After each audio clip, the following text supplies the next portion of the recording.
Ça fait depuis octobre 2016 que le tome 9 de Last Man est sorti. Quasiment un an d'attente. Un an d'attente pour avoir ce 10e tome de Last Man. Et putain que l'attente a été longue. Et putain que ça a fait plaisir de lire ça. Franchement, j'ai kiffé. Alors déjà, avant de commencer, je vais pas faire un résumé de Last Man. Et je vais spoiler comme un gros porc. Vous avez pas lu le tome 10, vous avez pas lu le tome d'avant. Cassez-vous. Là, très clairement, cassez-vous, ça va spoil tout le tome, qu'est-ce que j'en ai pensé dans les grandes lignes, et ça va spoil l'animé, donc si vous n'avez pas vu l'animé, cassez-vous aussi, parce que je vais spoil l'animé, donc regardez l'animé Last Man, lisez les 9 tomes, lisez le tome 10, et après venez voir cette vidéo, parce que sinon, vous allez pleurer dans les commentaires, dire « Oh, tu vas spoil !» Je spoil. Voilà, je le dis, je vais spoil tout le tome, donc cassez-vous. Voilà, c'est dit. Alors, comme le montre ce 10e tome et cette couverture du tome 10, ce tome est entièrement consacré, ou en tout cas une grande partie du tome est consacrée à Marianne, la défunte mère du héros, et donc, ça va pas se consacrer à elle, mais plutôt à son passé, et purée, on apprend plein de choses, et j'étais pas prêt des fois.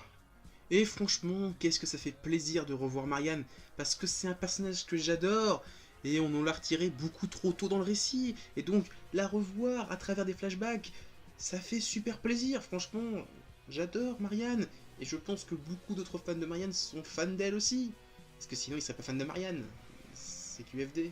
Le début du tome commence avec la vallée des rois et ce que la vallée est en train de devenir avec la montée en puissance du père d'Elorna qui est devenu une sorte de monstre complètement possédé, qui fait des attaques du Nanto, le mec qui coupe des crânes comme ça avec sa main, c'est trop stylé, on dirait un mec du Nanto Ryuken dans Okuto no Ken si vous connaissez, mais qui fait ça, il coupe des têtes, c'est trop stylé, moi j'aime bien. Et ensuite, on a une bonne moitié de tome qui est consacrée à la jeunesse de Marianne. Et franchement, il n'y a qu'une seule chose à dire, hyper surprenant, parce que je pensais pas que Marianne dans sa jeunesse c'était une prêtresse conteuse. Ah, je pensais pas que dans sa jeunesse, Marianne c'était une femme qui disait un doigt, deux doigts, trois doigts, un fist.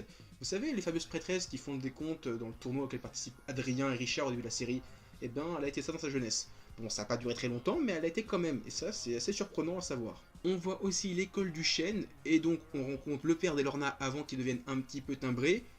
Et par contre, je crois pas avoir vu Maître Jacen, vous savez, le maître d'Adrien.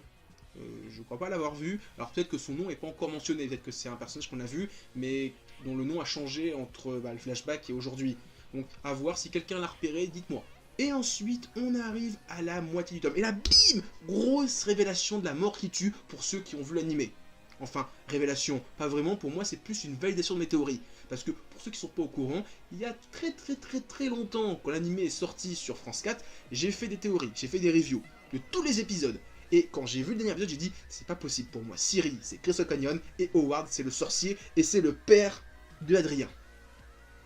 Les tomes valident ça. Ça y est, c'est clair. Ciri, c'est bien Crystal Canyon, et Crystal Canyon, c'est bien Ciri, et Howard, c'est bien le sorcier. Et aussi le père d'Adrien. Et ça, putain, je suis content, j'avais vu ça des mois à l'avance avant tout le monde. J'ai des potes qui ont vu l'anime et vu le manga, pour eux, Crystal Canyon et Ciri, c'était sûr et certain. Howard et le sorcier, moyen, ils y croyaient pas trop. Et ben j'avais raison, je suis trop content. Ensuite, on retourne sur le flashback avec cette fois Howard qui rencontre Marianne, donc après les événements de la série Last Man. Et donc cette partie du flashback valide que ma théorie Howard égale le grand sorcier égale le père d'Adrien est juste. En même temps, c'était complètement logique parce que la moto qu'utilise Marianne dans le tome 2-3, eh bien c'est la même moto qu'utilise Howard à la fin de la série. C'était logique, à moins qu'il se la fasse voler, mais pour moi c'était sûr et certain que Howard égale le père d'Adrien, et pour moi j'étais sûr et certain que c'était aussi le grand sorcier. Et j'avais raison, et je suis content. Abonnez-vous. Et maintenant, je suis en droit de me poser la question, est-ce que dans les prochains tomes, on va avoir la fameuse scène anthologique de Star Wars épisode 5, Luke, je suis ton père. Et là, on aura Adrien, je suis ton père. Je serais super hypé là si on a ça. Et enfin, on arrive vers la fin du tome et Howard devient l'un des meilleurs personnages de tout Last Man. Franchement, il a exaucé l'un des souhaits des fans de Last Man depuis la fin du tome 6, à savoir ramener Marianne. Même si je pense que tous les fans ne voulaient pas que Marianne revienne de cette façon-là. Mais en tout cas, il l'a ramenée, ça c'est cool. Et pour finir, Adrien apprend qu'il va pouvoir rentrer chez lui. Il va pouvoir retourner à la Vallée des Rois et il va pouvoir rencontrer son popo. C'est trop bien, je suis content. Alors, en conclusion, qu'est-ce que j'ai pensé de ce tome? Ce tome et le précédent font le lien avec l'anime Last Man, et ce tome est surtout consacré au flashback de Marianne. Donc, Le développement des personnages principaux n'avance pas trop, même si ça répond à plein d'intrigues et que putain ça m'a hypé pour la suite. Mais voilà, franchement, même si c'est un putain de tome flashback, c'est un putain de tome, franchement, c'est toujours aussi cool la semaine à lire. Il reste plus que 2 tomes et le tome 11 va être avec le pied, franchement, j'ai hâte de le lire. Ça va être une dinguerie, surtout j'ai vu la couverture qui est à la fin du tome et ça y est, le père va rencontrer le fils, ça va être trop cool. J'attends la suite et j'espère qu'on n'aura pas un an à attendre parce que là, sinon, je vais trembler là. J'attends le tome 11 avec impatience.